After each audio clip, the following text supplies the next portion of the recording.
PRAN fry செய்யறத பார்க்க போறோம். வாங்க பார்க்கலாம். கோல்டன் ப்ரான் ஃப்ரை செய்யறதுக்கான இன்கிரிடியன்ட்ஸ் என்னென்னு பார்க்கலாம்.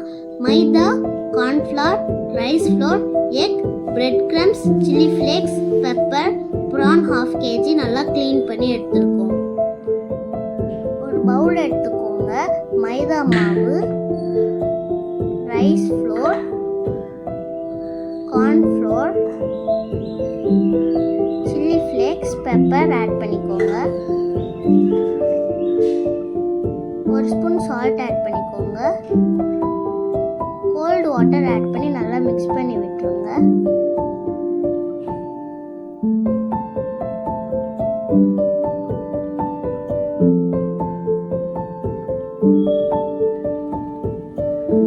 நம்ம எதுக்காக கோல்டு வாட்டர் ஆட் பண்ணணும்? அப்பதான் கிறிஸ்பியா வரும். ப்ரான்ஸ் எடுத்து ஃபர்ஸ்ட் நம்ம ரெடி பண்ணி வச்சிருக்க மிக்ஸ்ல டிப் பண்ணி, செகண்ட் எக்ல டிப் பண்ணி, தேர்டா நம்ம ரெடி பண்ணி வச்சிருக்க பிரெட் கிரம்ஸ்ல ஸ்ப்ரெட் ஓவர் பண்ணி பிளேட்ல எடுத்து வச்சிருங்க.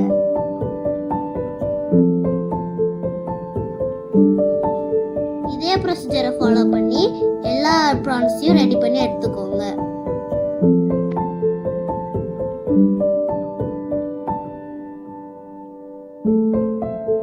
டெம்போரா மிக்ஸை நல்லா திக்காக ரெடி பண்ணிக்கிட்டிங்கன்னா நம்ம டிப் பண்ணுற எக்கில் பிரெட் கிரம்ஸில் நல்லா ஒட்டிக்கிட்டு எண்ணெயில் போட்டு எடுக்கும் போது கிறிஸ்பியாக வரும்.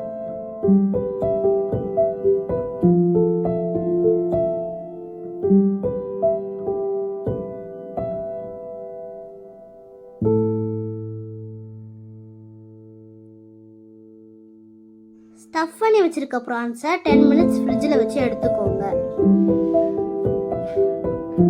ஒரு பேன்ல ஆயில் ஆட் பண்ணிக்கோங்க. நல்லா ஹீட் ஆனதுக்கு அப்புறமா நம்ம ஸ்டஃப் பண்ணி வச்சிருக்க ப்ரான் ஆட் பண்ணிடலாம்.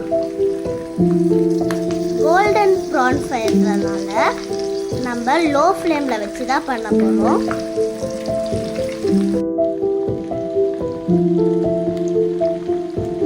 அழகா ஃப்ரை ஆகி வந்துடுச்சு.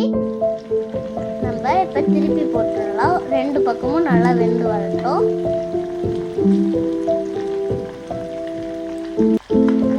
எவ்வளோ சூப்பராக ரெடியாகி வந்துடுச்சு பார்த்தீங்களா, கோல்டன் கலரில். அதனால தான் அதை கோல்டன் ப்ரான் ஃப்ரைன்னு சொல்கிறோம்.